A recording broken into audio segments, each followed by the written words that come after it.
Imagine this, you're a teenager, waking up before dawn, barely getting any sleep or time for breakfast.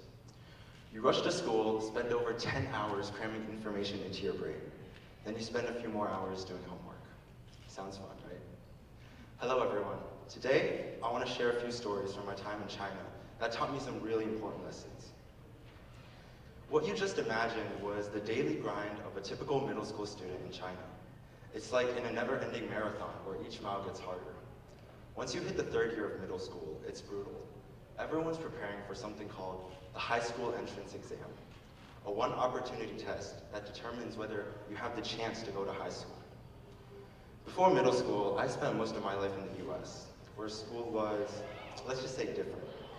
Moving to China was like jumping into ice-cold water. It was a shock. School ended at 6:30 in the afternoon, but that was just a warm-up. After a quick dinner, we would have something called late-night self-study, where we would just stay at school and do our homework from 7:30 to 10 o'clock at night. The purpose of this late-night self-study was so students wouldn't procrastinate at home and not do their homework. We had 7 subjects worth of homework every single day, all due the next morning. And unlike in the US, where your grade is a mixture of assignments and tests, in China, it's all about that one exam score. Therefore, if you didn't finish your homework the next day, there would be no academic consequence. The punishment? Getting publicly called out, scolded, and sometimes humiliated by the teacher. And believe it or not, that was considered light. Now, if you're wondering what the heavier punishments were, they involved more than just harsh words. A slap to the face, or the strike of a long ruler against your back or hand. These rulers weren't tools for measuring. They were instruments of discipline, a tradition dating back to Confucius' time 2,500 years ago. They broke often, but don't worry, there were always spares waiting. I remember one day in class, a girl classmate made fun of our male teacher, just some harmless fun, but our teacher wasn't having it. He took a few big steps towards her with one of those rulers in his hand and struck her on the back at least 5 times. Then he commanded her to slap her own mouth while yelling at her. The even crazier part was, afterward, it was business as usual. No one said a thing or did anything about it. It was like nothing had happened. It's just like when Will Smith punched Chris Rock at the Oscars and then just sat down and enjoyed the rest of his evening, just like nothing had happened. The title of my talk is Unexpected Lessons, and trust me, I didn't expect to learn anything other than how to survive in this intense boot camp-like environment. But against all odds, I did learn something meaningful, lessons that will stick with me for a very long time. The first lesson, always maintain a positive attitude no matter what you're doing. I know, it sounds cliche, but hear me out. We had our first big test, the midterms, 7 subjects in 3 days. I was only worried and at the same time not worried about the Chinese test. I was worried because I knew I wasn't going to do well. At this point in time, I had just moved to China. If you hadn't guessed, my Chinese was not really good. I also wasn't worried because just moving to China was a perfect excuse for not doing well on the test. After the test and the scores were out, our teacher read everyone's score in front of the entire class, another common way to humiliate students. I didn't care too much. Like I said, I had an excuse. Our teacher made every student go find time and talk to her about the test. And the conversation that I had with her is something I still remember word for word to this day. She asked me, how has her approach towards learning Chinese changed since this last exam? It was a very vague question, so I asked her back, in what ways? She replied, through your attitude and methods.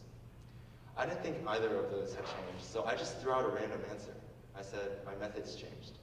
Then she said this, if your attitude towards learning Chinese hasn't changed, then I still don't know why you're still learning this subject. This was the first time I had a serious conversation with the teacher.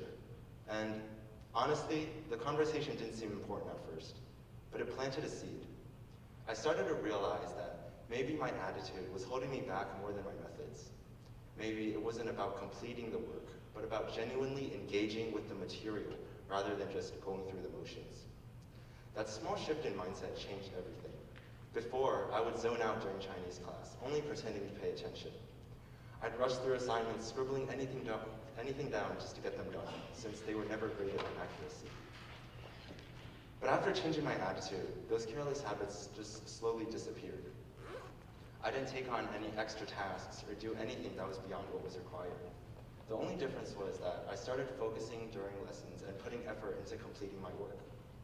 After a few months, the final exam was here, and it was time to see if my change in attitude would make a difference on my grades. After the test, I felt confident, and for the first time, I was eager to see my results. When the scores were announced in front of the class, I had gotten a 78 out of 100. That may not sound good, but the highest score for that test was only an 80. With the moment I heard my score, my heart raced, and though I tried to keep my cool, a small, uncontrollable smile appeared on my face. This was a jump of over 20 points from the previous exam, an almost unheard of improvement in the Chinese education system. This experience taught me something universal. Attitude shapes our outcomes no matter what we're facing. A positive attitude isn't about ignoring reality or pretending things are fine when they're not. It's about how you choose to respond to challenges. By staying positive, we empower ourselves to find solutions, stay resilient, and keep moving forward even when things get tough. Think back to a time when you faced a difficult situation. Maybe it was a project at work that felt overwhelming, or a personal goal that felt out of reach. How did you approach it? The next time you're in that kind of situation, just remember that your attitude is as important as your actions. With the right mindset, you're more than likely to find a way through. As I mentioned before, I had just moved to China. English class may have been a pain in the butt, but English class was really easy. I could barely pay attention and still score over 110 out of 120 on tests. It became so routine that I started challenging myself to finish exams as quickly as possible, timing how fast I could get through them. I started not listening during class, not because I didn't care, but because it was just so boring and useless. Eventually, I just stopped showing up altogether. My teacher noticed, and she wasn't really happy. But I didn't care until the midterms came around. I breezed through exam in less than 30 minutes, confident that I had aced it.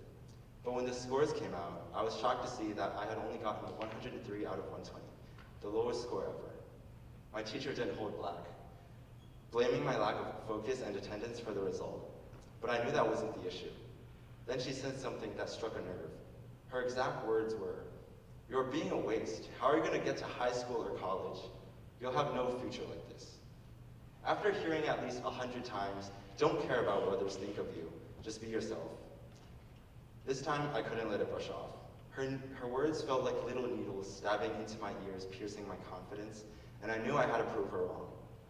So I continued to stay out of class, not because I didn't care, but because I was determined to show that my performance wasn't about attending class. After a few months, the final exam was here, and it was time for redemption. This time, I didn't rush. I took my time, over 40 minutes, carefully answering every single question and double-checking my work. When the results came in, I had got the highest score in the entire school, 119.5 out of 120. My class gasped, and my teacher was speechless. This story taught me two broader lessons that applies to all of us. Slow down and take things personally. Sometimes we need to slow down and really engage with what's in front of us. Rushing through life, whether it's an exam, a project at work, often leads to mistakes and missed opportunities. But when we take our time and invest our full attention, the results can be transformative. Taking things personally, when it's about proving something to someone, can be a powerful motivator. It's not about letting criticism define us, but about using it as a fuel to push ourselves to do better. Whether it's a harsh word or a doubt, when we slow down and take it seriously, we can achieve more than we ever thought possible. Reflecting on my time in China, I realized the challenges I faced taught me more than just academics. I learned the power of keeping a positive mindset even when things felt overwhelming. Slowing down helped me realize what truly mattered in life, and taking criticism personally, when it came from others' harsh words, became a way to drive myself forward. These experiences didn't just help me survive middle school. They've influenced how I approach challenges in every aspect of my life. No matter where you are or what you're facing, the way you choose to respond to obstacles, to challenges, to criticism can shape your path forward. The lessons of resilience, focus, and self-motivation are not just tools for surviving school. They're tools for navigating life. They continue to shape the way that I navigate the world, and I believe they can do the same for you. Thank you.